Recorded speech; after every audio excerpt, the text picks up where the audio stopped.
conversar, ya saben, sobre la obra que actualmente se está representando en el Foro de las Artes. Tenemos aquí con nosotros al rector, y a la directora y a la actriz. Entonces, bueno, eso es bonito, interesante. Bueno, se encuentra también con nosotros Rocío Galicia. Vamos, bueno, la idea es que yo introduzca la conversación con unas palabras sobre la obra, sobre la puesta en escena. Después hablaría Rocío, hablaría Ulises, y cerraría la doctora Rocío Galicia. Bueno, si quieren les leo primero los currícula y después doy mis notas. Bueno, del maestro Ulises es licenciado en Español y Literatura, diplomado en Teatro para Niños y Títeres por el Instituto Superior de Artes de Cuba, graduado del taller del... Mi inglés es patético, entonces me van a perdonar, del Royal Court Theatre en Cuba, maestrante en Estudios Sociales y Comunitarios, con la tesis Metodología para un Archivo Escénico dramaturgo, maestrante en Estudios Sociales y Comunitarios con la tesis Metodología para un Acto Escénico. Es dramaturgo, investigador, narrador y dramaturgo. Bueno, dramaturgo, investigador y narrador. Dirige la Casa de la Memoria Escénica, es miembro de la Red Latinoamericana de Archivos de la Escena, fundador del Museo de Esculturas en Madera, la dramaturgia cubana, y coordinador junto a Pedro Monge del Ollantay Center de Nueva York, del Banco de la Dramaturgia Cubana. Ha obtenido los más importantes premios de dramaturgia de su país y aparece en varias antologías de teatro cubano. Su obra se ha estrenado en Cuba, México, Inglaterra, Estados Unidos, Italia y España. Ha representado a Cuba en eventos internacionales como la Semana Cuba Real en Londres, 2004, la Sexta Semana Internacional de Dramaturgia Contemporánea en México en 2006, entre otras. Ha impartido charlas y conferencias en eventos universitarios de Cuba y el extranjero, como en las universidades de Miami, Cleveland y New Orleans en Estados Unidos, y en el Consejo Superior de Investigaciones Científicas de Madrid. Coordinó la investigación cubana de dramaturgia actual en español, dirigida por el doctor José Luis García Barrientos. Ha sido comisionado como guionista radial para la BBC, por lo que le fue nominado al premio del Gremio de Escritores en Gran Bretaña en el 2008. Forma parte en Inglaterra del proyecto de 20 autores de 5 continentes y 5 lenguas para las escuelas secundarias. Como narrador ostenta el premio de la crítica literaria y premio del lector por su novela Las últimas vacas van a morir y El Señor de las Tijeras, respectivamente. Ostenta la distinción por la cultura cubana. Se encuentra aquí con nosotros y nos da muchísimo gusto. Ahora les voy a leer, apenas para salir, porque ven que está medio torpe para esas cuestiones electrónicas, pero lo lograré.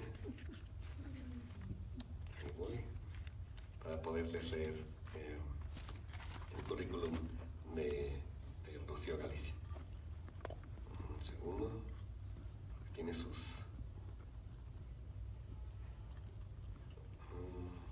es un poco extraño. Ya lo veo. Rocío Galicia es dramaturgista, investigadora y docente. Es candidata al doctorado en Letras Modernas. Es maestra en la misma especialidad por la Universidad Iberoamericana y licenciada en Literatura Dramática y Teatro por la Universidad Nacional Autónoma de México. Desde 1990 es investigadora titular del Centro Nacional de Investigación Teatral Rodolfo Sigli, el CITU, donde actualmente coordina la línea de investigación Cuerpos, Fronteras y Violencias, y hay que señalar también que recientemente ha sido nombrada su directora. Sí. Ha publicado más de un centenar de ensayos y artículos en diversos libros colectivos, así como en revistas especializadas de México, Estados Unidos, España y Cuba. Es autora de los libros Dramaturgias Fronterizas, Dramaturgia en Contexto 1, Dramaturgia en Contexto 2, es coautora con Emma Diff de Una Comedia a la Antigua, Bitácora del Montaje, coordinadora del libro Casi Muerte, Casi Vida y del libro Ánimas y Santones. Asimismo, ha prologado la obra dramática de los dramaturgos más importantes del teatro fronterizo de México, tales como Enrique Mijares, Víctor Hugo Rascombanda, Medardo Treviño, Antonio Zúñiga, Alejandro Román y Roberto Corella. Es miembro del comité científico de la revista Anagnórisis, publicación especializada en investigación teatral con sede en Madrid. También es integrante de la red de estudios de artes escénicas latinoamericanas. Y aquí un reto para mi pésima pronunciación en inglés. El Advisor Board del Literary Managers and Dramaturgs of America, perdonen. Actualmente, pero llama para Ruski mejor, pero no lo voy a hacer aquí, no tiene sentido. Hago chistes muy malos, perdón. Actualmente es presidente de la Asociación Mexicana de Investigación Teatral. Entonces, bueno, habiéndolos presentado, voy a hacer algunos comentarios, digamos, personales al montaje y a la obra. Bueno, lo primero que les quería señalar es, uno, que para tomar, bueno, lo primero que me gustó cuando me invitó Dana fue porque me dijo, bueno, fíjate que hay un autor cubano que ha trabajado una obra donde hace la crítica y contextualiza en una nueva situación a la maga de Cortázar. Es una lectura crítica, y dije, claro, y me hizo pensar, bueno, es un reto y es en el mejor sentido de la palabra, se requiere mucho valor, porque, pues bueno, Cortázar es un autor, pues en muchos sentidos fetichizado, pero bueno, yo me dije, lo primero es que hay que tomarse en serio a Cortázar, y una de las maneras de tomárselo en serio es precisamente someterlo a las críticas digamos, de persistencia, de trascendencia de su obra, y estamos en otro tiempo, impactados yo pienso que por el movimiento social más importante de las últimas décadas, que es el movimiento feminista, me da la impresión, y bueno, y eso implica, digamos, la relectura también de lo que se considera lo que antes habitualmente asumíamos como naturalmente como lo femenino, y me parece que eso se encuentra, digamos, de alguna manera, en la imagen o en el personaje que construyó Cortázar de la maga en Rayuela. Pero me parece que, le decía hace un momento, que hay que deconstruir, aunque es una palabra que se usa de una manera, yo pienso, no tan exacta, se ha generalizado su uso, pero bueno, digamos, recurramos a la palabra, hay que reconstruir a un autor amado y necesario. Me parece que Cortázar, como hace rato señalaba, en su obra plantea a la maga como lo femenino otro. Eso me hace recordar a Levinas. Levinas escribió, bueno, Emmanuel Levinas participaba en reuniones de talmudistas, y uno de sus trabajos como talmudista escribió un texto muy interesante sobre lo femenino, en el orden que Hashem, en el orden en el que Dios ha construido, digamos, el cosmos, digamos, la parte que corresponde, digamos, a la mismidad sería lo masculino, y la otredad enriquecedora es lo femenino.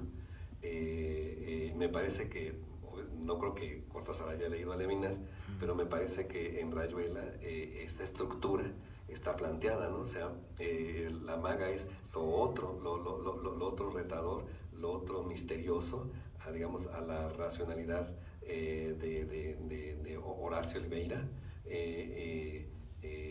pero me parece que este rostro de la otredad está fetichizado, y también, como lo dice claramente en el texto de la obra, en voz de su personaje, no escuchada, ¿no? Entonces esto me pareció muy importante, y me hizo recordar que Simone de Beauvoir, ustedes recordarán en el libro El segundo sexo, precisamente la definición que ella hace de lo femenino en el mundo patriarcal, dice, es el adjetivo del sustantivo, lo sustantivo es lo masculino, y lo adjetivo, es decir, lo prescindible es lo femenino, ¿no? Es decir, la otredad es lo femenino. Si no mal recuerdo, Simone de Beauvoir en el prólogo del segundo sexo hace mención específica a Levinas, y obviamente, bueno, lo somete a crítica. Pero también más interesante me pareció recordar que en el segundo sexo debo recordar que Simone de Beauvoir hace la crítica literaria de autores también muy queridos. Cuando la primera vez que yo leí el segundo sexo, me sorprendió leer la crítica que hace Simón de Beauvoir, André Breton, que para mí, bueno, para mí es un gran poeta, y que hablaba de lo femenino, o sea, recordamos también el amor loco, Nadia, etc., y donde lo femenino aparece como esta otra edad que reta a lo masculino, pero esta Simón de Beauvoir dice, ojo, pero en esa formulación de lo femenino como lo otro, dice, no se rompe el esquema, digamos, de la jerarquización patriarcal. No sé, entonces eso me parece muy interesante. Hace la crítica, pues, y ustedes recordarán también que en el segundo sexo también Simone de Beauvoir hace una crítica de diversas versiones de lo femenino a través de un análisis de la tipología de feminidades. Bueno, en fin, me hizo pensar, digamos, la obra de Ulises en esta situación. Bueno, pienso que la obra de Ulises pues es una obra crítica en el mejor sentido de la palabra, es una obra crítica y celebratoria, como las dos cosas del texto de Cortázar. Es un metatexto, ¿no? O sea, porque reflexiona ya sobre un texto dado, pero me parece que virtudes de esta obra es que sitúa al personaje, sitúa la crítica de la maga en una situación espacial, social, genérica y temporal. Es decir, introduce, digamos, en el ámbito de la mitología de lo femenino, lo que tú dices, la historia. Y eso es muy bonito, ¿no? O sea, la complejidad histórica, la complejidad de género, la complejidad social. Bueno, ya me voy a callar rapidísimo. Me hizo pensar también que en el mismo momento en el que Cortázar está escribiendo sobre la maga, que es una uruguaya, había escritoras que estaban enunciando eso que en la misma obra dice, bueno, pero ¿por qué? Es lo que tú dices de mí, pero ¿dónde está mi voz? Y pienso en Marosa Di Giorgio, en Armonía Somers, en Idea Vilariño, y recientemente, bueno, ya es muy joven, Paula Simonetti, pero me parece que son escritoras uruguayas que hablan, sí, no sé si pues seguramente las conocen, son autoras realmente muy retadoras en su, hasta sintácticamente. Son unas voces de una complejidad es muy descentrante, que a mí me encantan estas autores. Y bueno, pensé que esas voces esas ya existían, ¿no? Y que de alguna manera eran, por ejemplo, fueron de alguna manera invisibilizadas durante el periodo de boom, por ejemplo, ¿no? Entonces, bueno, pero ya estaban ahí. Luego, esta puesta en escena ya, digamos, tiene que ver con, digamos, ya con la perspectiva de Dana. Me pareció muy interesante. Digo que es el solo de una sola. Es un solo de una mujer sola, ¿no? Entonces, me parece que la puesta en escena le da mucho peso a lo que en el propio texto se habla de el esfuerzo de serse, de devenir, de construirse. La obra me parece que habla y es un homenaje al esfuerzo de eso que decía Simón, no se nace mujer, uno se hace. Y entonces, aquí ¿cómo me hago una mujer que no sea la maga? Yo no soy esa, ¿no? ¿Cómo me salgo del espejo? Y bueno, y ese esfuerzo me pareció que es el recorrido de la obra, ¿no? Y bueno, esta apuesta que poéticamente, metafóricamente me encanta el cambio, el juego con Rocamadour, convertida en Rocadamour. Me encantó, es obvio que es a propósito, pero a mí me conmovió muchísimo, porque Rocamadour es un niño muerto, y Rocamadour es una niña a la que se le promete el compromiso de hacerla crecer en su propia posibilidad. Eso es muy bonito, ¿no? Entonces, bueno, bueno, ya, bueno, me parece también muy importante que no me parece casual que el autor sea cubano. bueno, Cuba es una sociedad que amo, pues de alguna manera crecí con Cuba, he vivido para allá, me acuerdo en los años 80, es el primer lugar de la América nuestra donde hubo un código de la familia, donde de alguna manera ya se estaba procurando cambiar los roles de género al interior de la familia. Me acuerdo de una canción, porque Manuela no me pelea, porque la ayudo con la batea. No sé si era más una propuesta que una realidad, pero también, por ejemplo, yo diría, en este momento también, yo creo que los códigos sobre actividades sexuales y demás, las normatividades más avanzadas de la América nuestra están en Cuba. Obviamente lo social es más complejo, siempre, pero también lo normativo forma parte de lo social. Bueno, y ya para cerrar y hacerle justicia, o sea, hay que criticar a Julio Cortázar, está correcto, pero también me gustaría recordar a otra uruguaya que amó mucho a Cortázar, que fue Cristina Perirossi, una escritora de la alteridad erótica, vive en Barcelona, genial escritora, feminista, pero fueron pareja hace muchísimos años, Cortázar y Cristina Perirossi, y el libro más hermoso que yo he leído es de una escritora sobre una escritora.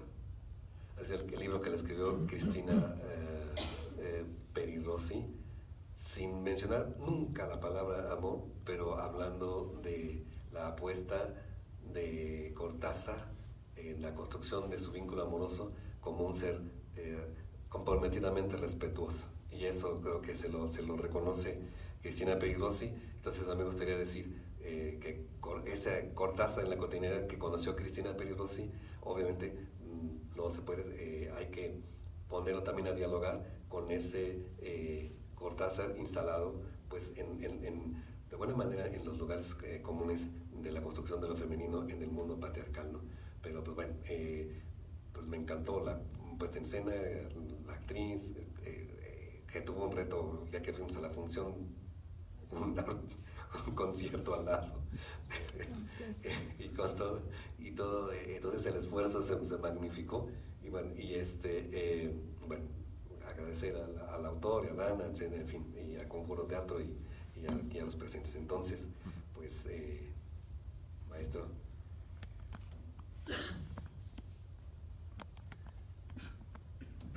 Muchas gracias, me gustó mucho su criterio. ¿Tú estás grabando eso? Esto lo escribí en realidad cuando estaba en Cuba, y después de esto han pasado muchas cosas, y la realidad, los procesos, los encuentros con el público han cambiado mucho los puntos de vista que quizás están aquí. Esta no es mi voz tampoco, que me traumaticé porque me monté en el metro y fui a parar a Tlasqueña y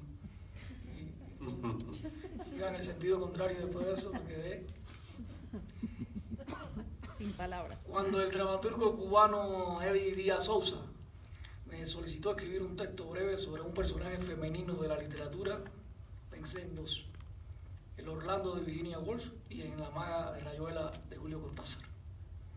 Fue en el 2022 cuando muchas mujeres cruzaban la selva del Darién y se había elevado el número de feminicidios en Cuba, o al menos se habían visibilizado como nunca antes. Pero yo pensé en La maga de Cortázar y lo que de teatral hay en ella, y en las relaciones que podrían existir con aquella del libro y la de mi futuro texto.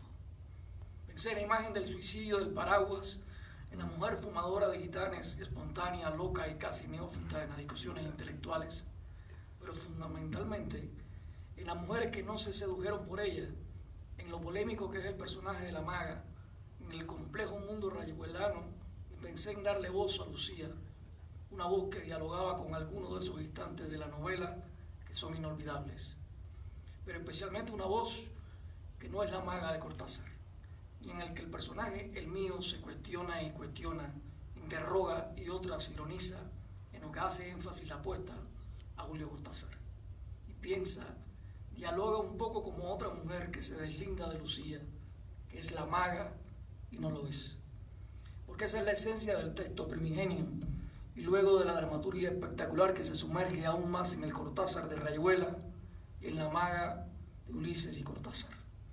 Dos mujeres la actriz Denise Castillo y la directora Ana Estela Aguilar se leyeron la novela en la más temprana juventud y por lo tanto tenían sus propias vivencias como lectoras.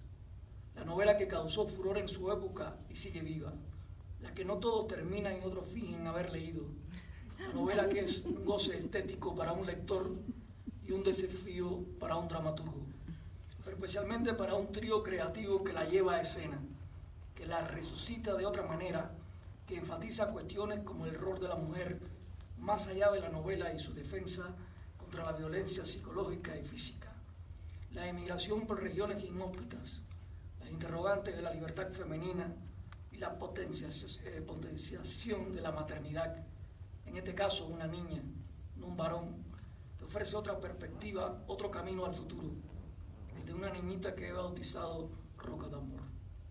Y en todo este tejido dramático, mientras se lanza la piedrita, la presencia de diversas formas de la discriminación y su desmantelamiento. Pero ¿cómo se puede ser algo y no serlo? Es una pregunta que se hace Lucía, que viaja de la tierra a un cielo que se esfuma. Lucía que está detenida en un juego que retrocede y avanza en una geografía psíquica, contextual y estética. Es la pregunta que le hicieron a la actriz Denise Castillo y que también me hicieron a mí en alguna de las conferencias de prensa. ¿Puede un hombre autor pensar como una mujer, como la creada por Cortázar?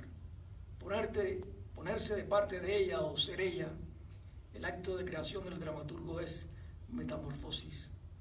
De la otra maga para confrontar a los personajes masculinos, al propio paradigma que constituye la maga y al autor, cuestionar su función dentro de la historia, apartarse de Julio Cortázar y a la vez amarlo. Seducido por los textos que descontextualizados son hermosos poemas de amor y fuera de la novela integrados intertextualmente a un texto mixto, funcionan de otra forma porque dinamitan el texto original y a la vez seducen en la lectura y en la interpretación de una actriz como Denise Castillo, sensual, hermosa, dúctil, frágil y a la vez fuerte, violentada y valiente, alucinada y con los pies sobre la tierra de una rayuela que más que un juego es la trágica existencia de una mujer de ahora mismo. Pienso que escuchando más a la maga que a Horacio, más a las otras mujeres que cuestionan la relación de lo masculino y lo femenino en rayuela, más las múltiples voces de mujeres que se preguntan dónde estoy dignificada o cómo estoy reflejada en estas páginas y hasta dónde soy una heroína o una mujer que se deja aplastar, que es devastada. ¿Y qué hago para enfrentarme a los desafíos? Pues hablar, retar, cuestionar, hacerlo reflexionar, ser una rebelde y la voz de una mujer otra y convertir en poema dramático una de las novelas más trascendentales de la historia de la literatura. De alguna manera se anda con Cortázar y también con ese ideal femenino de algunos, ahora liberado de su esencia, en otro contexto ajeno al de Rayuela y a la vez viviendo en él. Aclaro que también estuve enamorado de la maga y ahora aún más que ayudé a resucitarla, más libre, más fuerte y también sin dejar de ser ella. Aclaro que sintetizar y seleccionar instantes clave de Rayuela para hablar de ella y de otras cuestiones actuales es algo muy complejo y desafiante. No es una versión ni una adaptación de una novela inatrapable. Es una reinvención de alguna de sus esencias a través de la maga. Aclaro que le rindo homenaje a Julio Cortázar y el estreno en el 110 aniversario de su natalicio es algo muy hermoso y más cuando es una conjunción latinoamericana de creadores. México, Cuba, Argentina, Uruguay y todas esas mujeres nuestras que atraviesan fronteras, que defienden a sus hijos, que son maltratadas, violadas, discriminadas o asesinadas en alguna parte. Cortázar es un autor al que me une en la afinidad por su obra, su imaginación desbordada, su predilección por el jazz, la fascinación por la estructura, por su invención del lenguaje, la seducción por una prosa de un potente lirismo que a veces es una lucha contra la densidad estética de la novela. Pero desde el principio estaba asumiendo en la escritura la voz femenina de la que se fascinaron por Rayuela, pero no fueron hechizadas por la maga, o las que cuestionaron la novela porque la vieron demasiado frívola en un contexto como los 60, marcado por una vorágine social en los países latinoamericanos que también llegó a Europa. Hay varias cuestiones que dice nuestra maga que no dijo la de Cortázar. que se mueven entre la irreverencia y la rebeldía, una defensa muy particular de la maternidad, del error de la mujer y hasta dónde es en realidad la maga, el ideal de la mujer que defienden y soñaron algunas mujeres. ¿Quieres ser la maga? ¿Qué dijo la maga? ¿Quién es realmente la maga que soñamos? No leer la novela y ver el espectáculo es un buen ejercicio para responder estas preguntas. Muchas gracias.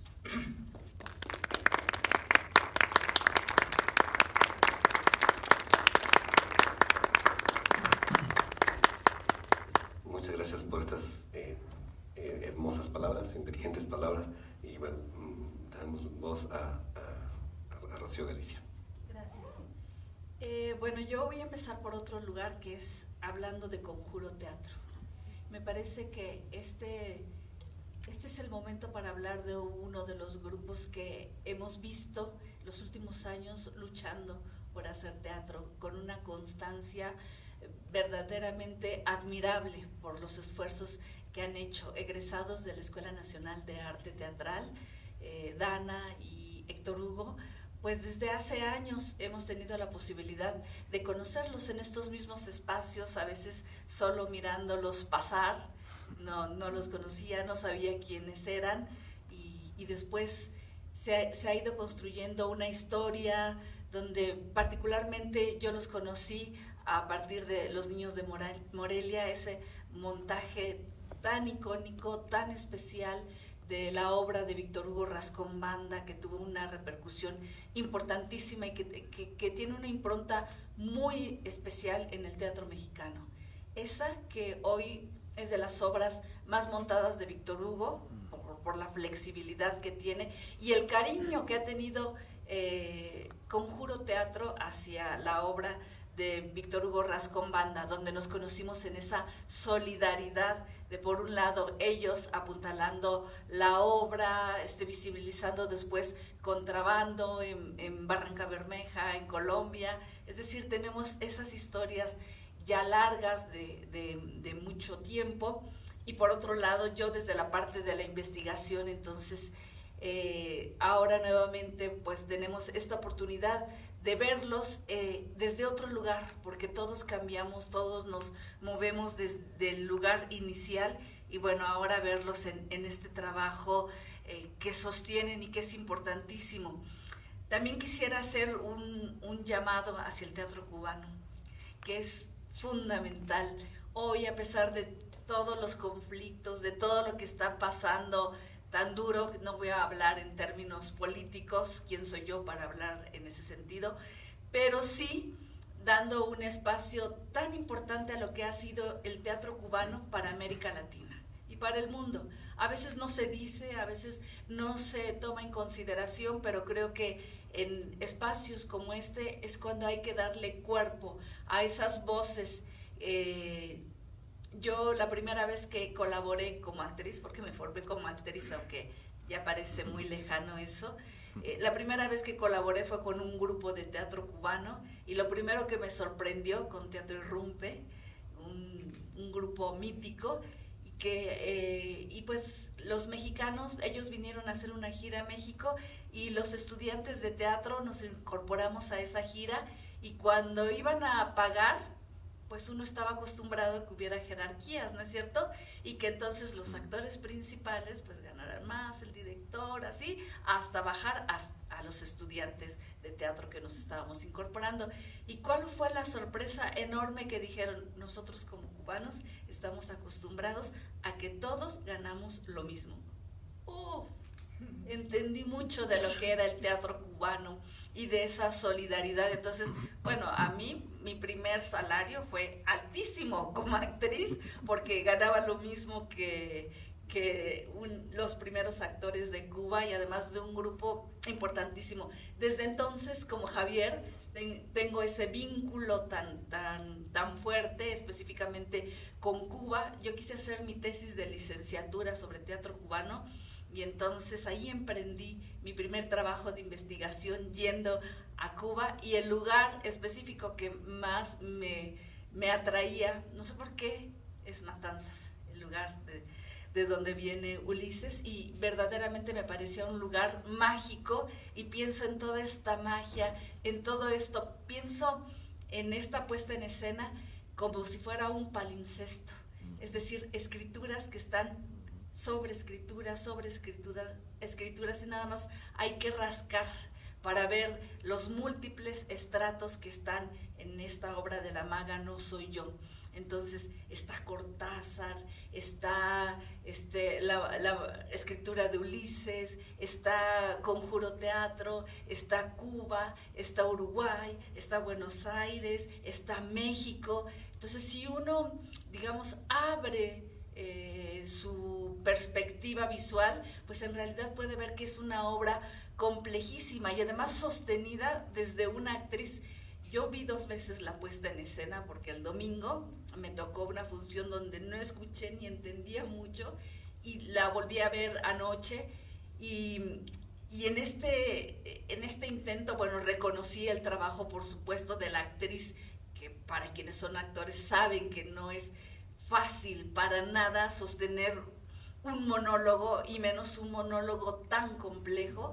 Entonces hay que hacer el reconocimiento al trabajo de la actriz, además una actriz que se enfrenta con máquinas, con el sonido terrible, avasallador, y que quienes tenemos la experiencia en el cuerpo de estar sobre el escenario, decimos, ay, pobre, lo que está pasando, y preocuparnos por eso, pero bueno, muy bien resuelto. Entonces, dentro de, y a mí desde escuchar el título, La maga no soy yo, dije, ¿qué es esto? Me interesa, porque creo que este es el momento del disenso, este es el momento de visibilizar no las historias canónicas, tampoco pensar que el disenso o el contrapunto necesariamente es una crítica negativa, sino que es una crítica necesaria, diría yo, en este tiempo. Y en efecto, Rayuela de Cortázar es uno de los pilares de la literatura de Occidente, latinoamericana, importantísima, pero ¿por qué tratarla como un monumento? Es ambarizarla, osificarla, matarla en realidad. Entonces, polemizar, discutir, o como esta reflexión inteligente que se hace desde el texto, desde el otro lugar, desde cómo es leída hoy para nosotros que somos seres de otro tiempo y de otro contexto, cómo es leída esta obra monumental, vuelvo a repetir, de la literatura.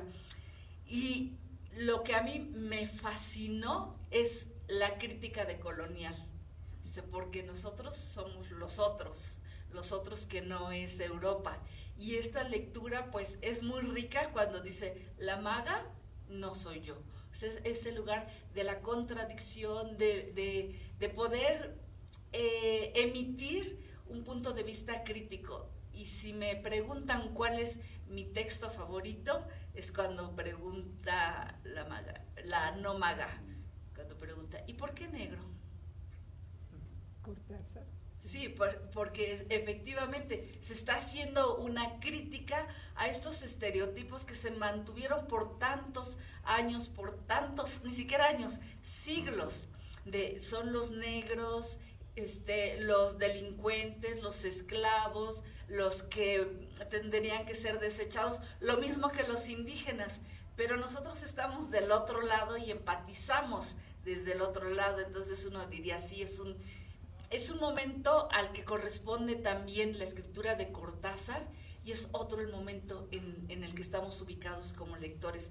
Entonces esa posibilidad de leer desde el otro lugar es la que se vuelve muy interesante.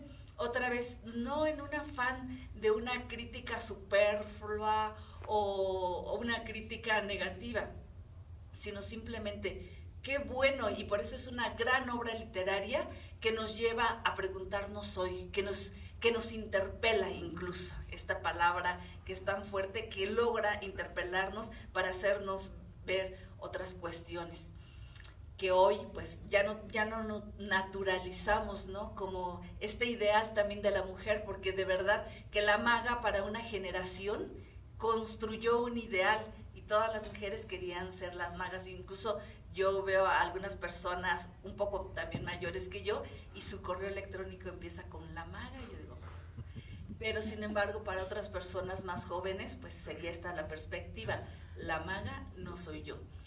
Y abre a polémica, abre a crítica, y eso es lo que esperaría la literatura, no a una reverencia, no a postrarse. Entonces creo que esto es importantísimo, y creo que esto es un ejercicio que también está planteado desde Cortázar, y por eso es que Cortázar ha caído tan bien en el teatro. No puedo decir específicamente sobre el teatro cubano, pero sí sobre el teatro mexicano, que ha sido verdaderamente importante la obra de Cortázar para mover los esquemas de dramaturgias absolutamente tradicionalistas para ir a otros lugares, porque la propuesta de Cortázar de las posibles lecturas, cambiar el orden, sugerir una participación mucho más activa de los espectadores, pues es algo que impactó absolutamente, lo puedo decir con toda seguridad, en el teatro mexicano. Entonces, pero seguramente también en el teatro de toda América Latina, porque cada vez nos damos cuenta que estamos menos lejos de lo que parecía, que el teatro pues se comunica y tiene vasos que se abrazan, que se tocan a lo largo de toda América Latina. Pensaba también en esta idea de los múltiples estratos a partir de un palincesto y todo lo que aparece. Pensaba en otra imagen teórica, que es lo que dice Gilles Deleuze, que un libro son 1000 libros. Y en realidad es esto, o sea, esta obra pues es la lectura personal de Ulises sobre esta obra cumbre de la literatura, pero también es la lectura de Dana, pero también es la lectura de la actriz, de Denise, es la lectura de muchas personas, y cómo se territorializa de alguna manera en Cuba y cómo se territorializa en nuestro contexto. A mí, desde esa perspectiva, me parece un trabajo muy interesante, de riesgo, y la sola idea de la combinación entre Argentina, Uruguay, México y Cuba me parece esplendorosa. Me parece un lugar necesario. Ya estas nacionalidades aisladas y estos cuerpos cerrados no es lo de hoy.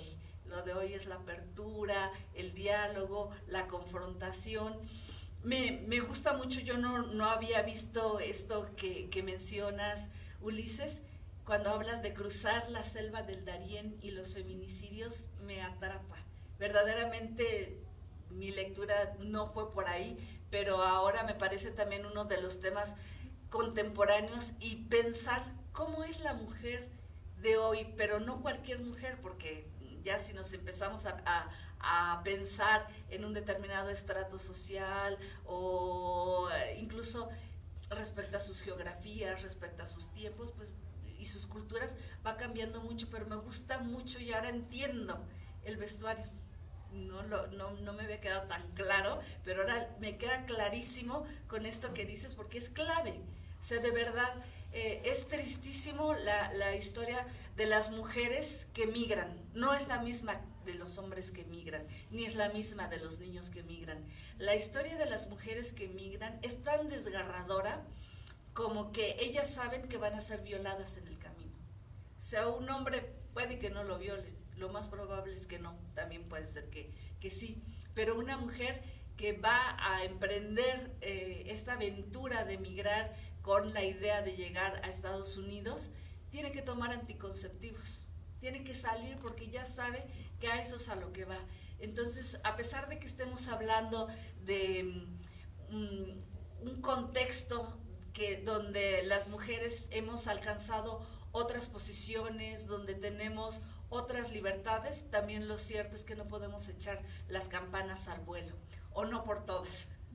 Y entonces, digamos, en ese sentido, esa propuesta me parece verdaderamente esplendorosa, que se pueda sumar a este palincesto de este personaje de La Maga. La mujer contemporánea tiene que migrar, y me alegra mucho cuando encuentro que que no solamente es una lectura de Cortázar, sino es esta lectura crítica de lo que nosotros miramos desde este lugar que somos latinoamericanos, que hace años se pensaba que las migraciones correspondían solamente allá, por ejemplo en el caso de México a la zona norte, que es lo que yo estudio, pero hoy vemos por ejemplo un país como Cuba y las historias que tiene tan fuertes de migración, y en ese sentido pues cómo se enlaza con México en las historias que tenemos nosotros de migración, que son durísimas,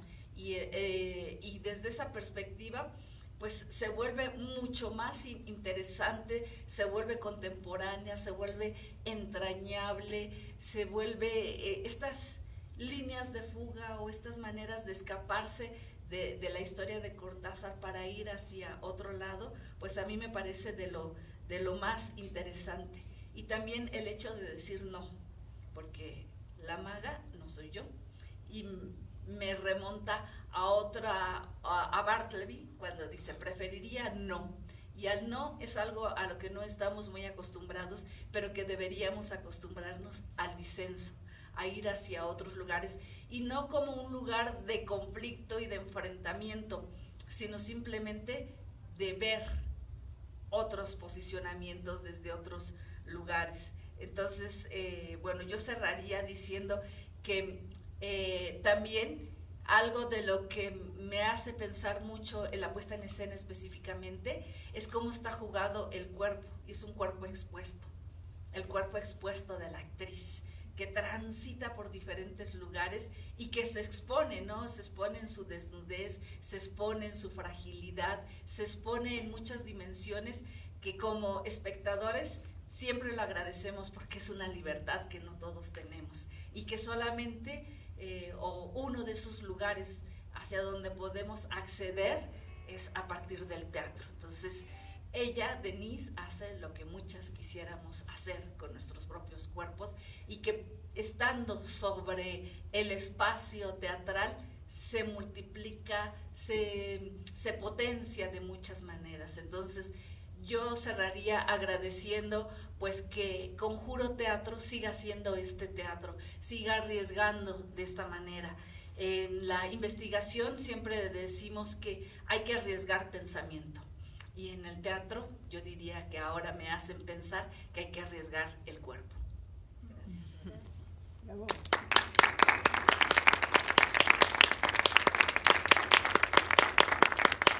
Muchas gracias también a las palabras brillantes analíticas de Rocío.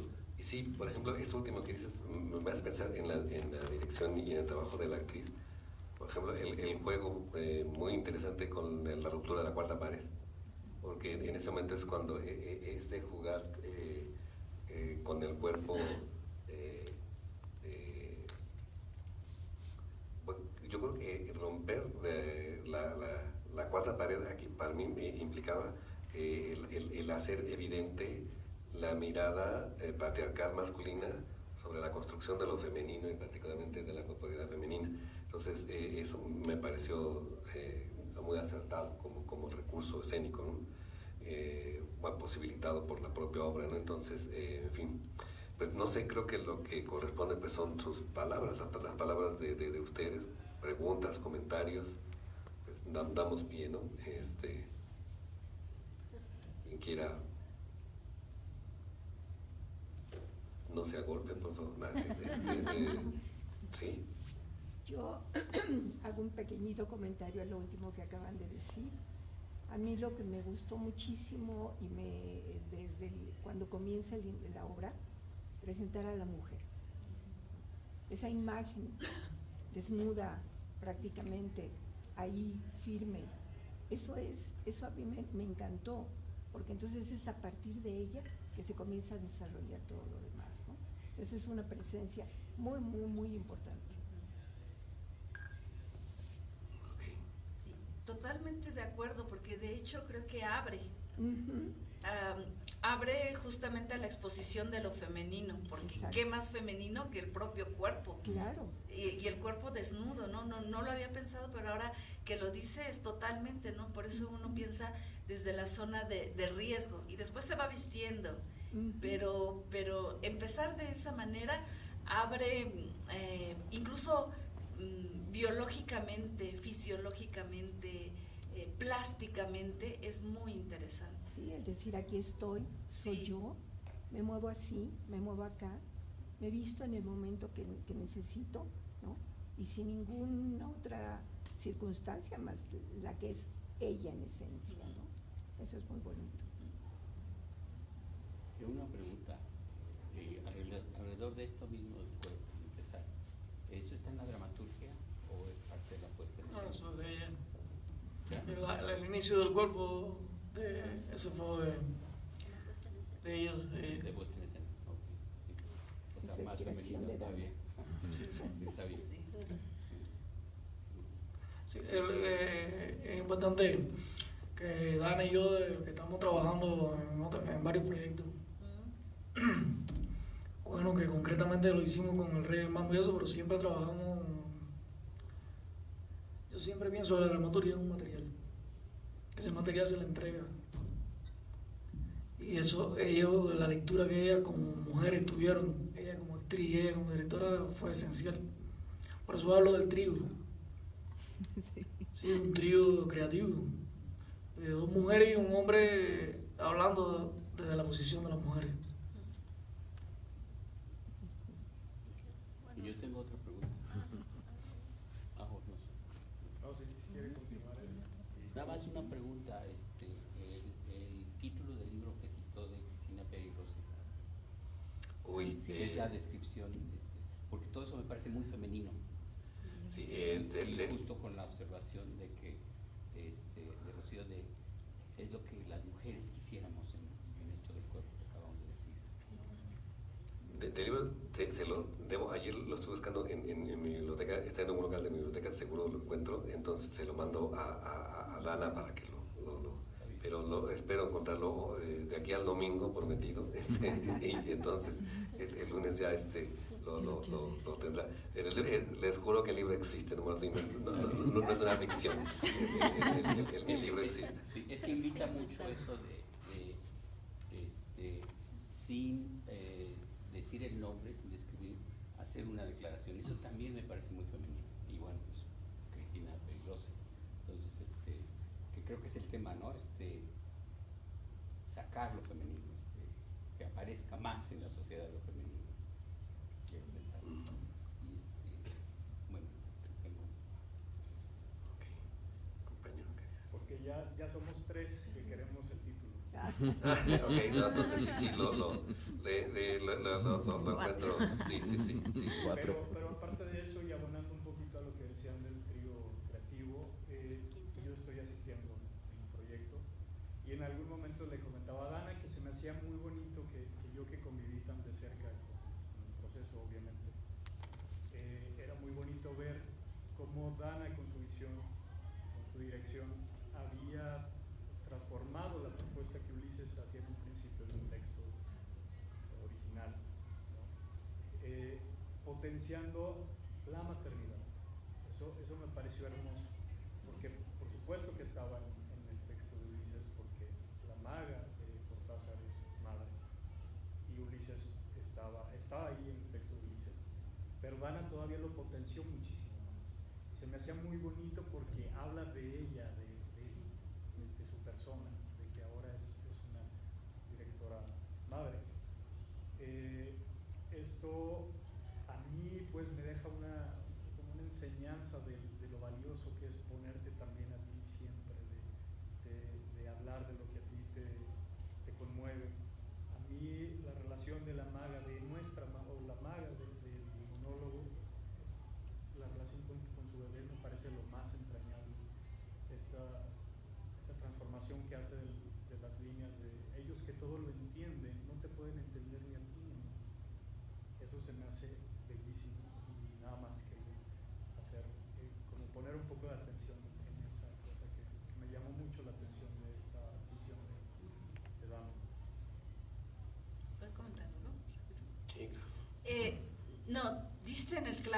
porque creo que eso también es fundamental. Y el cierre, por favor, con las palabras del bebé de Dana, no, increíble. Y sabes, me hacía pensar justamente en estas creadoras que son mamás, porque no es fácil hacer un trabajo o de docencia o de investigación o de lo que sea, cualquier trabajo, o de limpieza o de lo que sea, y además ser madre. Es algo que en los últimos tiempos se ha visibilizado, porque antes si eras mamá y traías a tu bebé a los ensayos o a tu clase o a tu centro de trabajo, era muy mal visto, era horrible, era como no hay seriedad en esto, la vamos a correr porque es mamá prácticamente.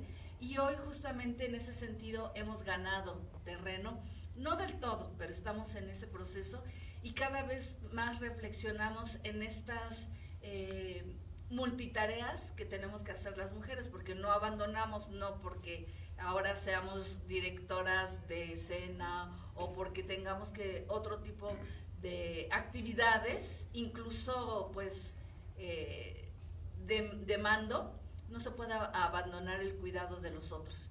Y creo que eso también se ha puesto en primer plano en las artes escénicas. Y hoy estos movimientos que hay de creadoras o de mujeres de teatro, pero que son madres, es importantísimo. Yo no lo soy, pero sí quisiera, pero sí lo entiendo, y lo entiendo desde el cuerpo. Y entonces quisiéramos abrir estos espacios para poder amamantar, estos espacios que no habían existido. Y creo que es todo un tema, y ojalá que ese movimiento de creadores escénicas madres pudiera ir ganando cada vez más espacio, y ganarán espacio mientras todos los demás se los vayamos abriendo. Gracias, muchas gracias por esa reflexión.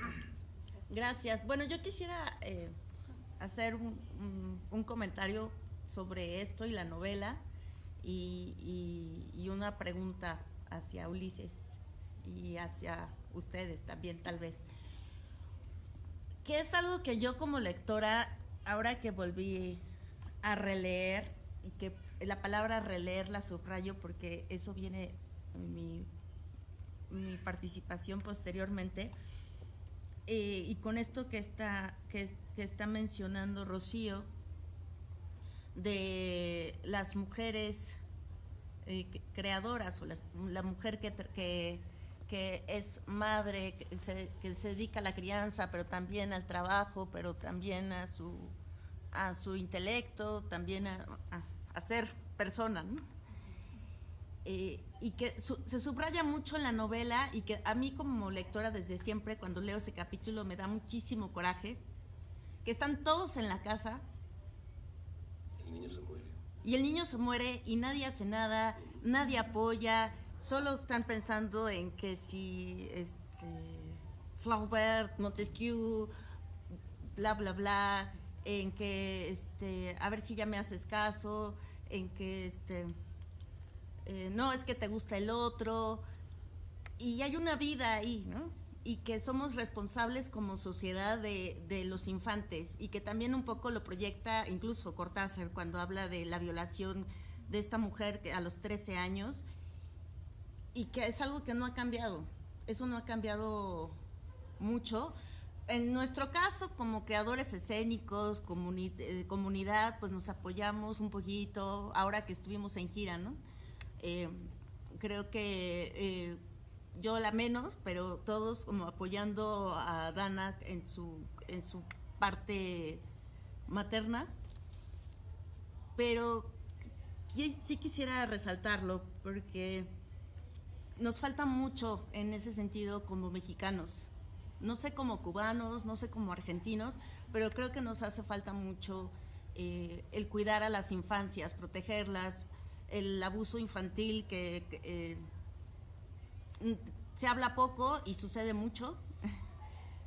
Y pues bueno, eso era un poco lo que quería comentar, y luego si quieren digo lo otro, porque creo que quiere decir algo el señor Javier Contreras.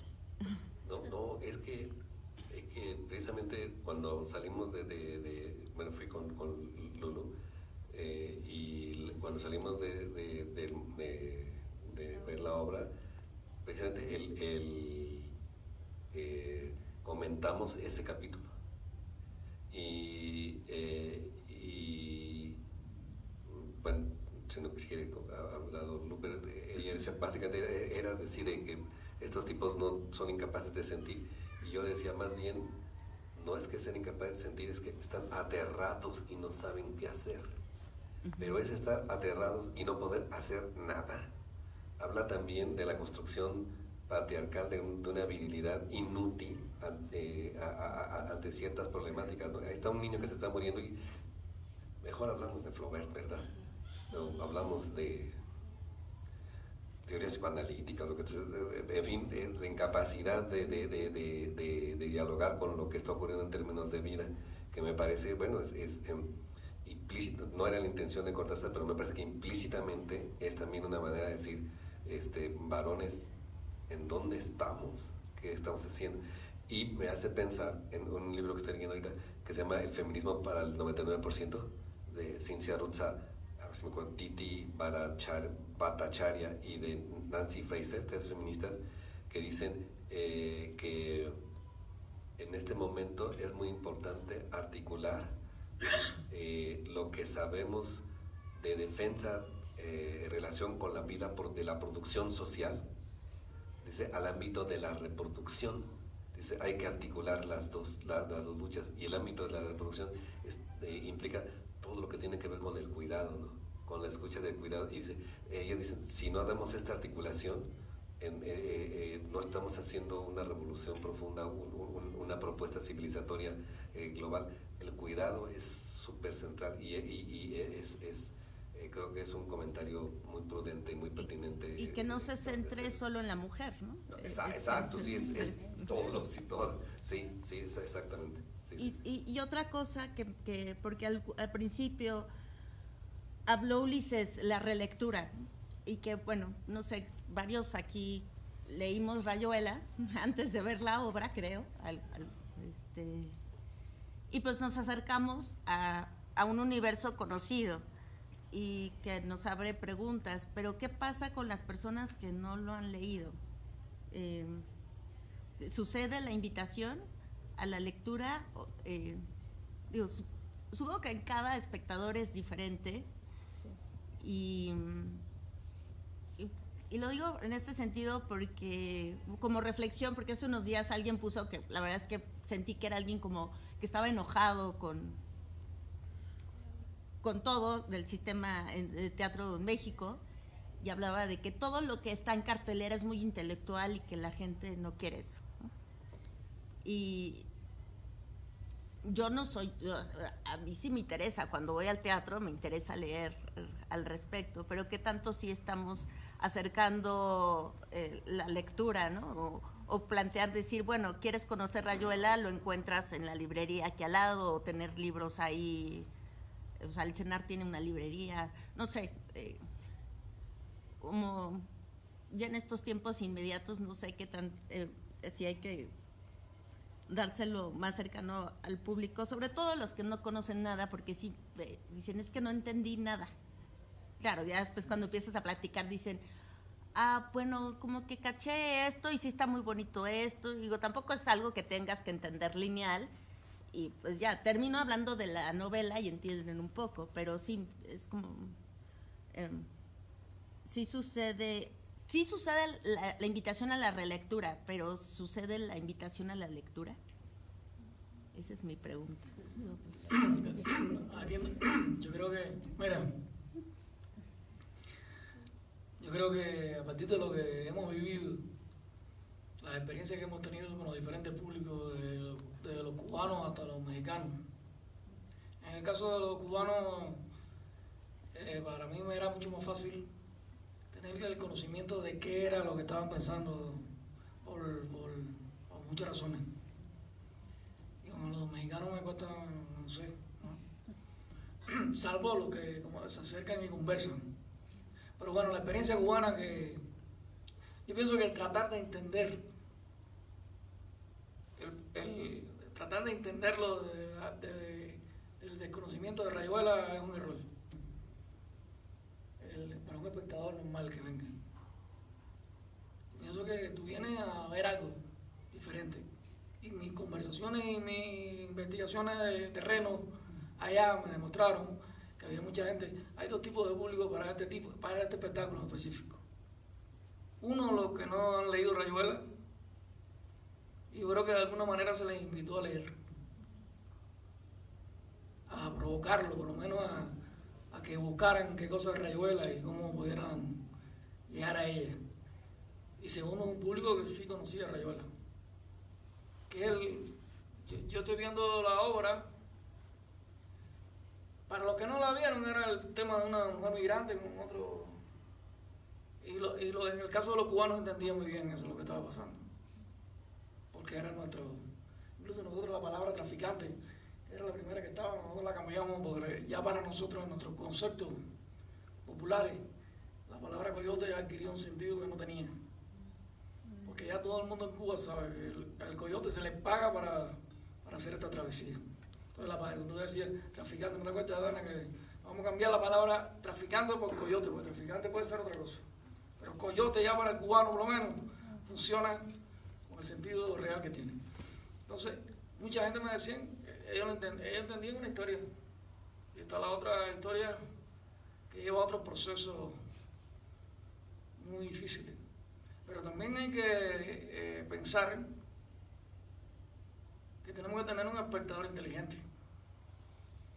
Un espectador que no sea apresurado. El espectador que llegue se siente incómodo en la butaca, porque de la misma manera que tú vas a leer Rayuela y no todos llegan al final, a muchos se les hace difícil leerla y todas las otras cosas que van aparejadas a esto. También este es un espectáculo que requiere un proceso intelectual.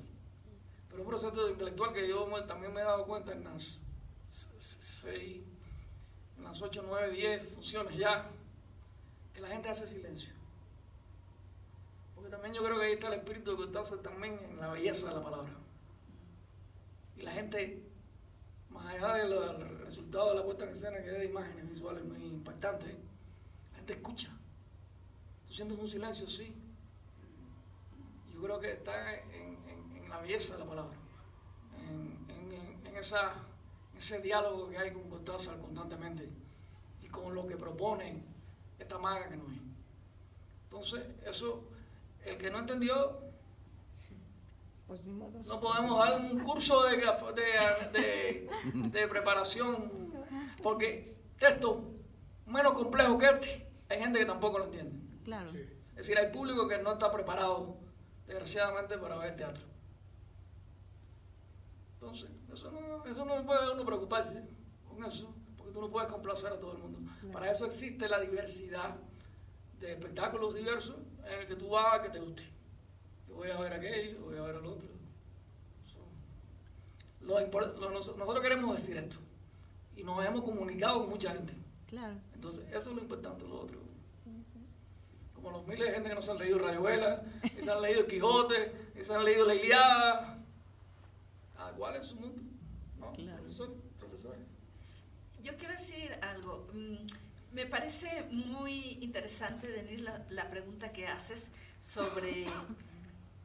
Porque encuentro en esa pregunta la preocupación por cómo se entiende o cómo ser inclusivo, ¿no? Y en ese sentido, me parece, yo contestaría como dramaturgista. Es decir, como alguien que tiene que acompañar estos procesos de puesta en escena, no como un investigador, como soy yo en una parte de mí, solo en una parte, que hace investigación, digamos, de manera lejana, y que pues puede ser un teatro que sucede en otra época, en otro contexto, y que lo analizo sin involucrarme. Pero por otro lado está mi trabajo como dramaturgista, y a mí me gusta tener esta doble dimensión, es justamente cómo acercar estas obras para que la gente pueda apreciarlas, disfrutarlas, y en realidad lo más importante, establecer un diálogo, incluso un diálogo crítico entre espectadores y creadores. Entonces, creo que este ejercicio justamente, el que estamos realizando hoy, la posibilidad de dialogar, es algo que no debería perderse en el teatro, que cada vez vemos menos. No sé a quién se le ocurrió de Conjuro Teatro hacer esta posibilidad de conversatorio, porque esta es una iniciativa dramaturgista, es decir, cómo hacer para romper, así como hace un rato hablaba Javier de romper la cuarta pared, también romper esa cuarta pared que haces tú como actriz, dirigiéndote hacia algunos espectadores, también esta posibilidad de poder hablar, de poder poner en crisis algunas de las ideas que se tienen, y uno sobre todo como actor, que percibes de alguna manera, pero la luz y lo que sea no te deja ver del todo, y tienes una percepción, digamos, hasta cierto punto, porque pues estás preocupada por el texto, por lo que tiene que pasar, por la luz, por el trazo, por todas las cosas que se preocupan los actores, y es muy importante como saber cómo están reaccionando los espectadores, cómo les está impactando, sobre todo eso, cómo impacta lo que estamos haciendo.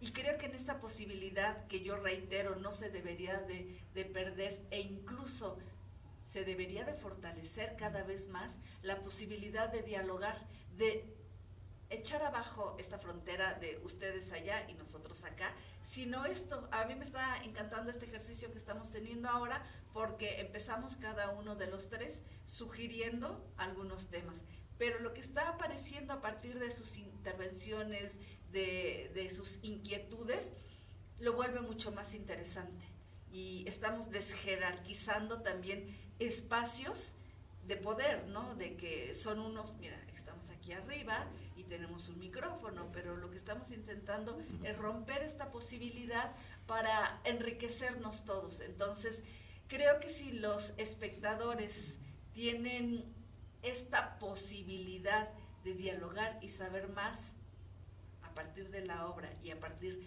de este conversatorio o de otras iniciativas, será mucho más profunda la necesidad de ir, en el caso de esos espectadores que no conocen Rayuela, de ir a buscar Rayuela, o cuando menos buscar quién es el personaje de la maga, quién es, algunas cosas que van a ir extrayendo y que hoy en el internet pueden buscar y encontrar.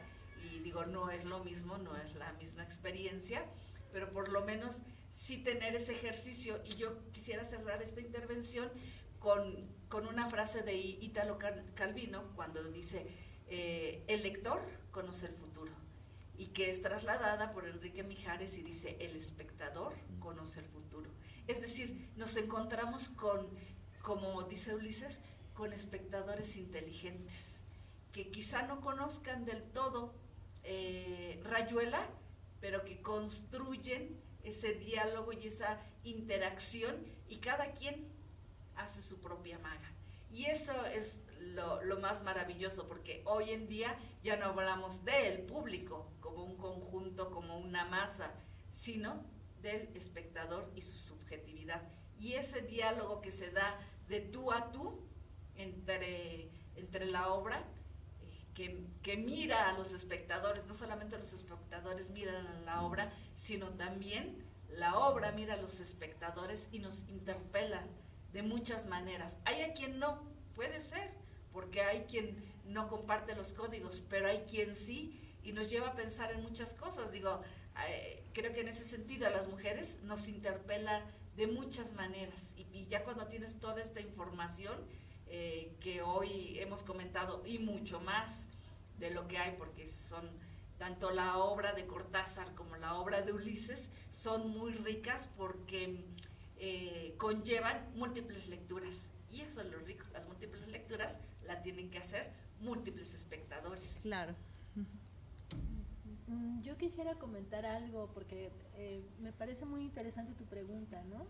O sea, yo no podría responder, por ejemplo, si los espectadores se interesan al salir de ver la obra por leer Rayuela o no. desde ese punto de vista, a lo mejor yo tendría que hacer un estudio de públicos como lo he hecho en la danza contemporánea, ¿no?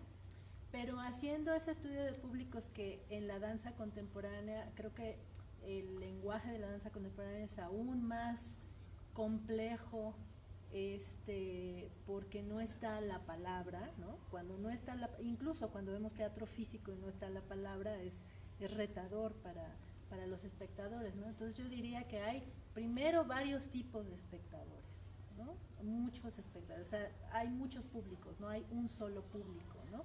No te refieres a una sola subjetividad, sino a muchos bagajes de personas que vienen de diferentes lugares. En segundo lugar, yo siento y veo que el público, los públicos son súper sensibles y que lo importante está en la obra, pues, ¿no? O sea, porque lo que está ahí es lo que, como dice Rocío, los interpela, ¿no?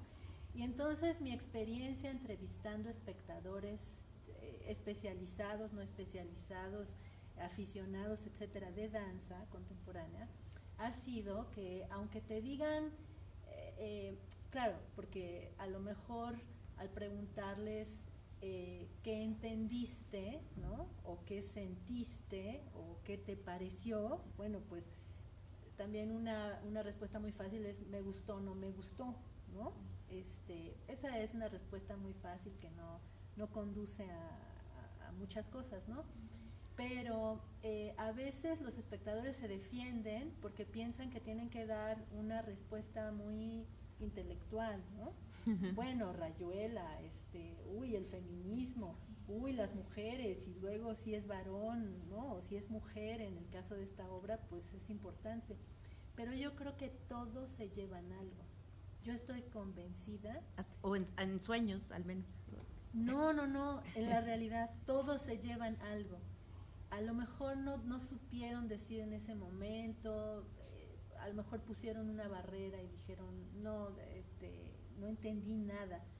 Pero yo creo que esa es la importancia también de los espacios de diálogo, como dice Rocío, y de los espacios de diálogo entre las personas que van. O sea, es decir, sería ideal que hubiera una cafetería aquí ya tarde, terminando las funciones, para que la gente fuera a charlar y decir, ay, me gustó esto, no me gustó esto, etcétera, ¿no? Entonces es un tema complejo, pero bueno, yo puedo comentar eso respecto a lo que quisiera. A mí creo que como directora lo que me importa es la vivencia, ¿no? La vivencia del espectador. O sea, creo que yo trabajo o intento trabajar sintiendo esa vivencia, ¿no? Más allá de lo que después se pueda racionalizar. Ajá. Entonces me gusta más pensar que la experiencia le llega al espectador por la piel, por los sonidos, por los colores, por las imágenes, y después entonces, ¿no? Concluir, ¿no? Cada quien en su propia versión, pero no, es chistoso porque la obra es muy intelectual, ¿no? El texto, digamos, todo el contexto que hay que conocer y tal, pero realmente creo que la forma en que lo trabajamos fue más desde la vivencia, ¿no? Y está apostado más hacia eso que hacia tener necesariamente el contexto y todo eso. Estoy de acuerdo, pero fíjate, es que yo creo que la propia obra, si tú no conoces Rayuela, pero yo creo que la obra está construida de tal manera que tú ves que hay alguien que está en desacuerdo y profundamente enojada, porque además es enojada, con alguien que la está definiendo.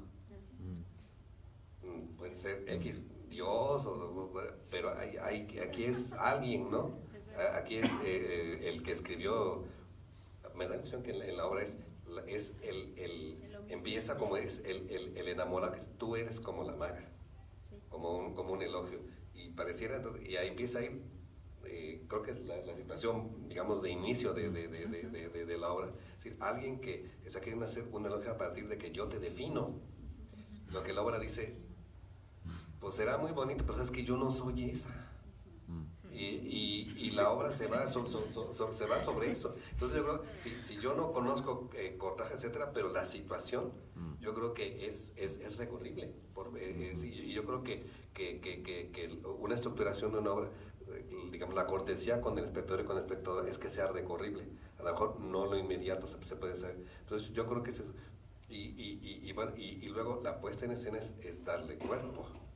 Y yo creo que en la puesta en escena, y está posibilitada por el texto, lo que tú dices es que posibilita las vivencias.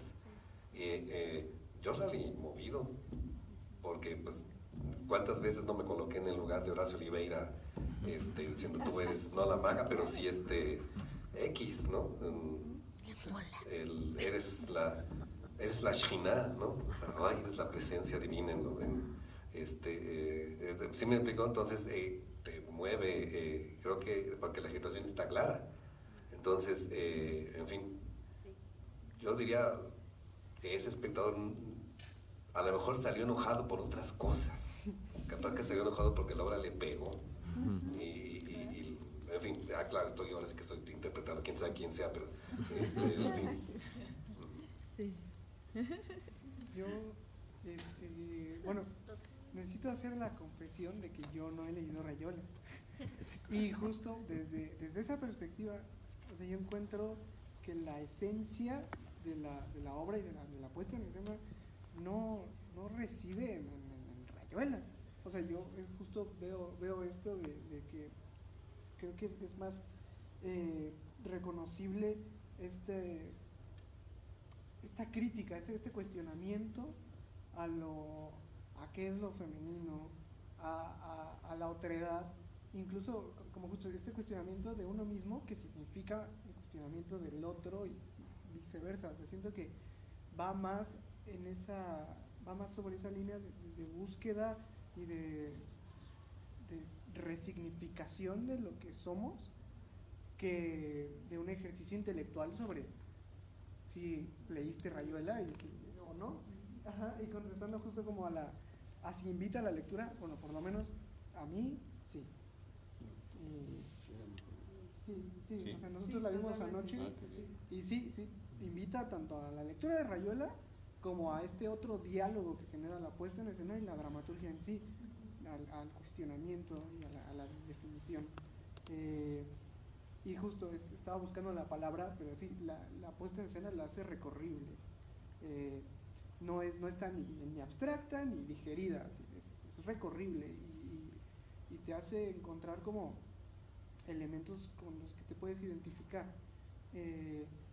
Y todos estos momentos como de apelación directa al público están tan acertados que siento que funcionan a la perfección, y justo no son ilustrativos, no aparecen como para que el público, para agarrarle la manita al público y decir, mira, vente por acá, sino realmente generan una perspectiva crítica tanto del espectador como de la gente que está arriba en el montaje, creo yo.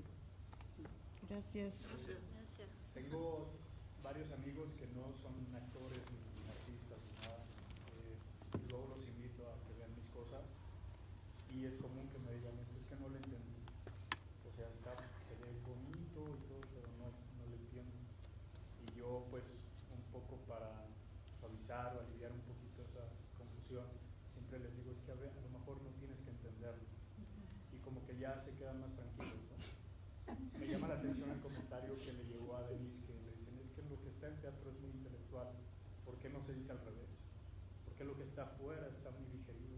Sí. ¿Qué es lo que se supone estás entendiendo? Yo mismo de pronto me descubro viendo videos en las redes de difusión, en donde sea, ¿no? En internet, ¿no? Me conmuevo y de pronto digo, esto es una porquería manipuladora, y estoy echando lágrimas por eso. Y ahora ya nada más me permito llorar por los videos de los perritos rescatados, pero es que sí es cierto, o sea, estamos obsesionados con entender todo, sí. Y yo creo que lo atractivo del arte es que no tienes que entenderlo, a veces claro, lo tienes que completar. Es que te hipnotiza, es que te golpea, es que viene de la entraña y no lo estás entendiendo. Que te explota no entra la por cabeza. acá, no siempre, a lo mejor sí en algún momento.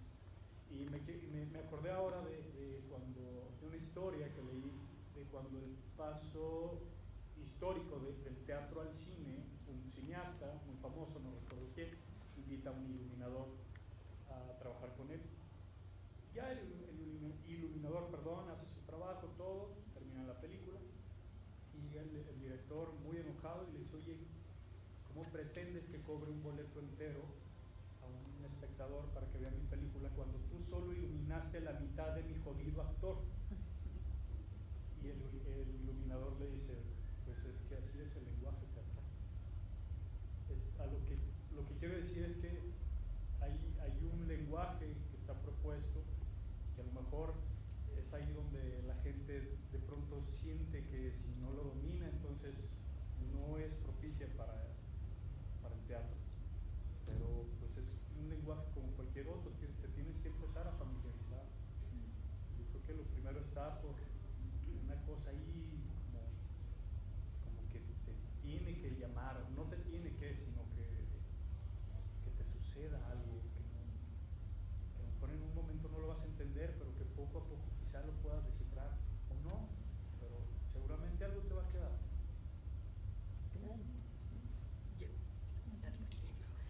Es que lo que estás planteando me parece fundamental. En estas múltiples colonizaciones que tenemos, es la colonización del raciocinio. Y justo en el territorio del arte, pues no funciona, no lo es todo. Porque justamente donde dejamos el cuerpo, los sentidos, más allá de lo racional, de la mirada, sino lo que decía Dana, ¿no? Impactar sobre el mundo sensible. Afuera, como tú dices también, el mundo es insensible. Y lo que tratamos de hacer aquí es justo de provocar otras cosas. Entonces, es fundamental que cada vez nos vayamos aportando más de la idea de que todo lo tenemos que entender. Porque ahí está justamente la colonización de lo racional.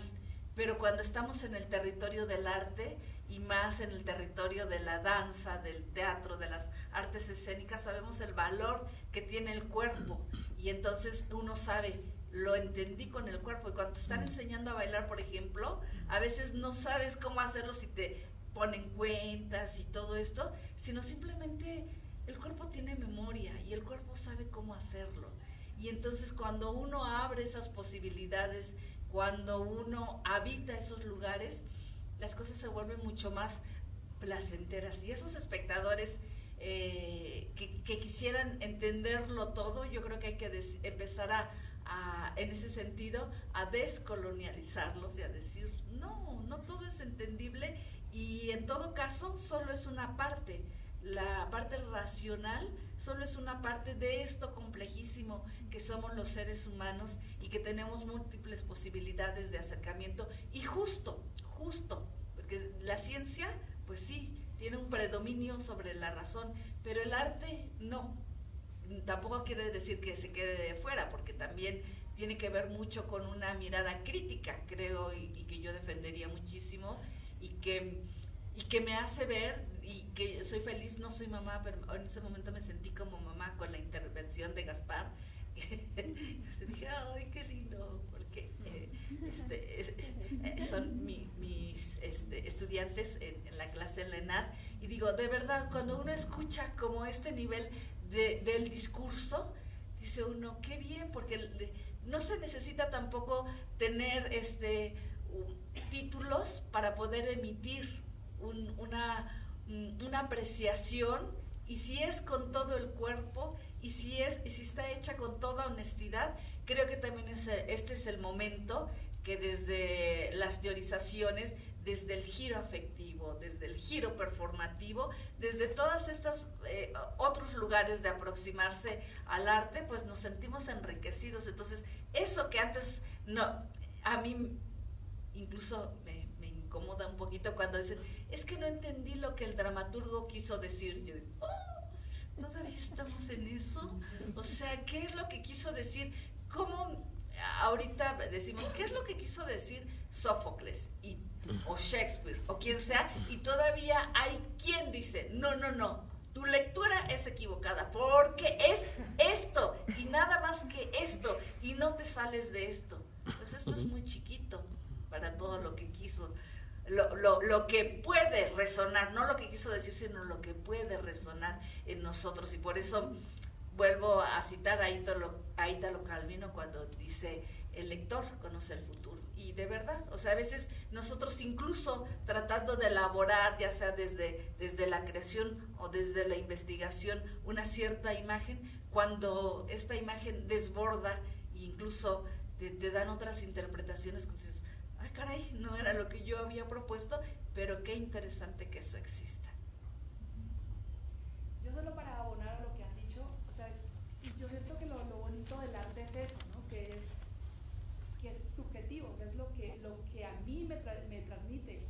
Y también con lo que dice Dana, o sea, lo rico de ir a ver un espectáculo y que de pronto a los días te cae lo que viste hace 3 días, la semana o la otra semana. Lo otro que es, yo siento que la gente ahorita está estamos muy acostumbrados al TikTok, ¿no? Donde todo está digerido y es inmediato, solo dura 2 minutos, 3 minutos, pero no, también es necesario que la gente vaya a ver otro tipo de espectáculos, ¿no? No solamente lo que es digerible, lo que es fácil, de que te llega de inmediato, sino lo que te queda y que poco a poco lo vas digiriendo. Sí, yo quería comentar una cosita, hacer un comentario. Es que a mí esta obra me hizo pensar también en la necesidad de problematizar lo que sentimos. ¿Por qué sentimos lo que sentimos? Eso se me hizo muy bello y exigente del texto y del montaje, porque yo estoy viendo el montaje y lo que veo, yo diría: ay, qué enojada está el personaje, ¿no? ¿Por qué está tan enojada? ¿No? Y puedo sentirme así: oye, ¿qué le pasa? Pero la obra me lleva a pensar las razones de ese enojo y que dialoga con mi presente de varón que empezó a dialogar con el feminismo en los años 70, hace muchísimos años, pero que también le han tocado trompadas así a la propia constitución de mi sujeto viril y que escuchas, bueno, estoy también leyendo desde esa afectividad, y creo que una de las cosas bonitas que tiene, en el mejor sentido de la palabra, que tiene la obra, es que te hace, sí te afecta, como dices, sí te genera una vivencia afectiva para problematizarla, y creo que una de las cosas hermosas del texto de la obra es, no es una loca. Tiene muchas razones para estar encabronada, pero en español mexicano, no sé cómo se diga, perdón, aquí lo académico, pero pues creo que eso es muy bueno, ¿no? Creo yo. Ese era un punto muy importante que me interesaba a mí que cuidáramos mucho, ¿no? O sea, que tiene sus razones, pues, ¿no? Que no está loca, ni está neurótica, ¿no? O sea, está tocada con toda esa situación de vida y esa acción de resolverla, ¿no? Entonces ese es un punto que me gusta mucho que lo menciones, porque justamente, ¿no? Era un punto que yo quería cuidar mucho, ¿no?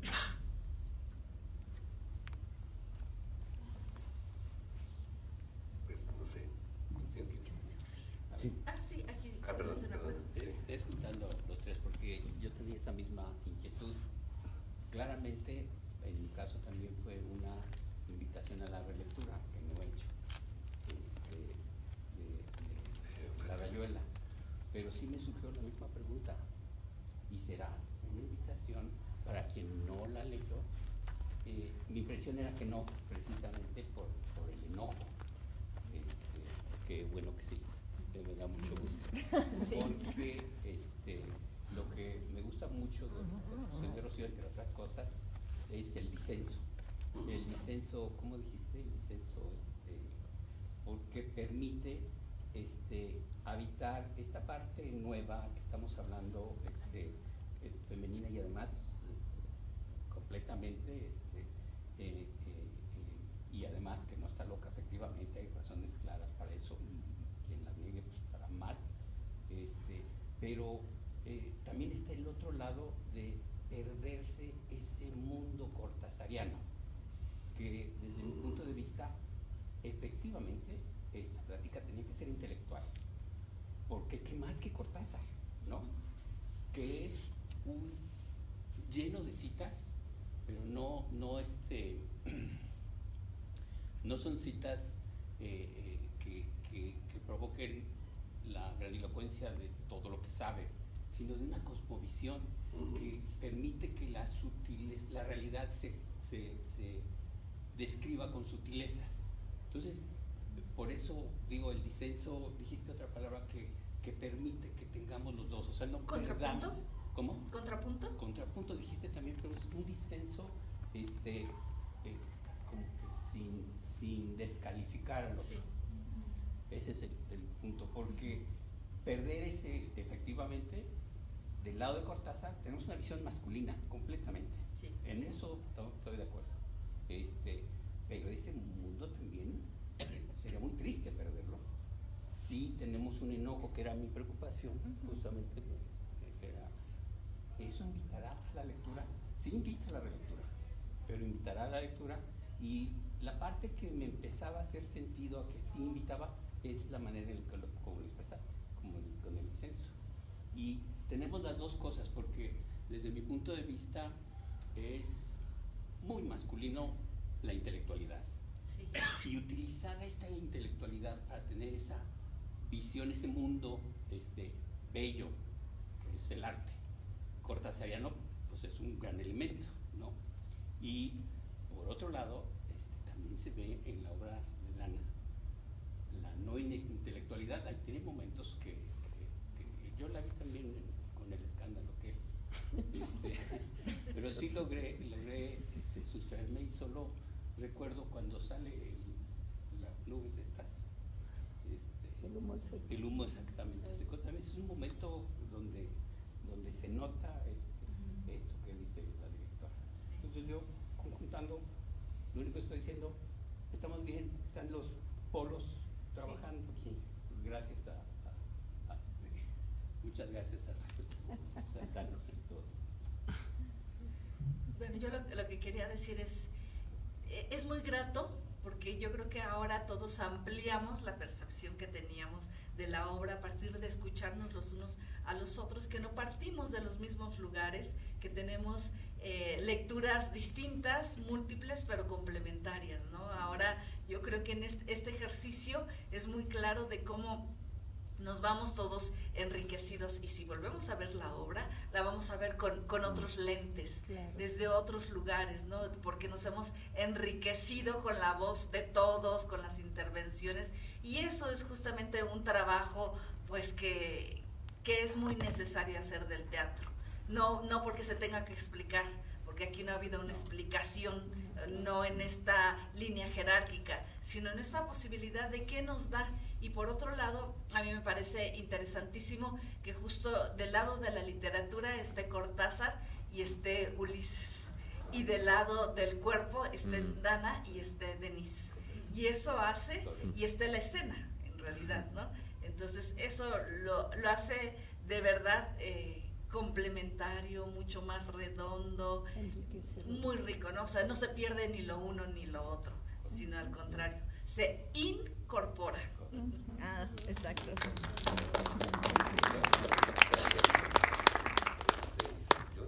Es que creo que, y lo menciona en el texto que ahorita leyó Ulises, creo que uno de los momentos a mí que me conmueven mucho de la puesta en escena y de la obra es la recuperación de palabras de Cortázar. Es que Cortázar es un gran escritor. Entonces de repente uno oye, uno escucha esa magia verbal, que para mí esa magia verbal es corporal, es la literatura es un cuerpo verbal. Y yo diría, claro, entiendo de que sí que cuántas veces no nos hemos sentido como Horacio Oliveira, y ahorita como que ya como que nos da vergüenza haber sido así o ser así. Pero también ya, a lo mejor porque ahora sí que queremos tanto a Julio, pero Cortázar hizo también los cronopios. Claro. Y yo creo que el cronopio es otra forma de virilidad, o apunta hacia otra forma de virilidad, ¿no? Es el cronopio el que toma la florecita y se pone a llorar, ¿no? Entonces es otra virilidad. Entonces, bueno, digamos, es amplio también Cortázar, ¿no? Es Horacio Oliveira y es un cronopio. Sí, bueno, me faltó comentar el erotismo en Cortázar presente y el juego, muy importante, tener una actitud juguetona en la vida. Entonces, como dices tú, no hay que perder lo otro, sino incorporar el otro. No sé cómo anden de tiempo, no sé si es momento de ir cerrando, son Sí. más de 6:30, yo creo que ya. Pues, sí, pues un placer, gracias por la invitación a participar en la mesa, gracias maestro Ulises, gracias, Gracias a ustedes. maestra Rocío, en el sentido literal de la palabra, de maestra, de que se aprende, se escucha. Gracias Dana, bueno, gracias a Conjuro Teatro y a ustedes, pues creo que ha sido una conversación muy bonita. Le agradezco mucho. Buenas tardes.